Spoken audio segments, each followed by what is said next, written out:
Hello नमस्कार YouTube family. तर आधी तुम्ही बघितलं शौर्य कसा हसत खेळत शाळेला जात होता. थोडा वेळ अंगणवाडीमध्ये बसल्यानंतर त्याला माझी आठवण आली आणि तो असा दरवाजात येऊन बाहेर बसला. खूप वेळ बसला, रडत रडत रडत होता. सगळे बघत होते त्याच्याकडे, का रडतोय का रडतोय. हा बसायलाच तयार नव्हता. त्याला खूप असं एकटं एकटं वाटतं खूप रडत होता तो. त्याच्यामुळे मॅडमच्या मागे मागे पळत होता, मॅडम मला घरी सोडा, मॅडम मला घरी सोडा.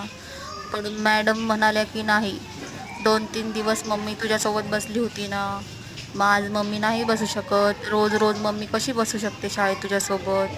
त्यामुळे मॅडम त्याच्याकडं आज मीच मॅडमना सांगितलेलं त्याच्याकडे लक्ष देऊ नका, तो रडेल थोडासा.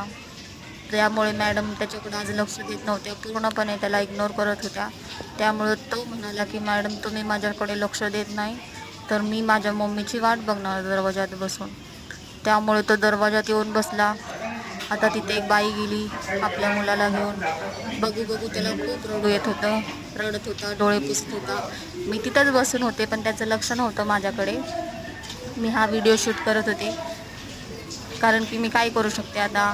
अंगणवाडीमध्ये बसावं तर लागेलच त्याला, रोज रोज मी तर बसू शकत नाही.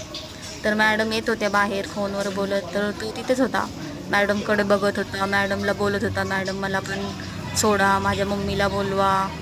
पण मॅडमला मी सांगितलं होतं की नका असं, मला नका आवाज देऊ, तुम्हीच थोडा हँडल करा. तर आता त्याचं लक्ष बघा माझ्याकडे गेले बघा. आता बघा आवाज बघा त्याचा. खूप खूप खूप रडू येतं त्याला, खूप म्हणजे खूप. मॅडमचं ऐकायला तयार नाही. कुठं यायचं होतं? अशा प्रकारे आजचा दिवस त्यांनी शाळेमध्ये अर्धा दिवस हसला आणि अर्धा दिवस असा भोंगा रडत रडत बसला. Okay bye bye, tata. Subscribe करायला विसरू नका. Bye bye. चावी आहे.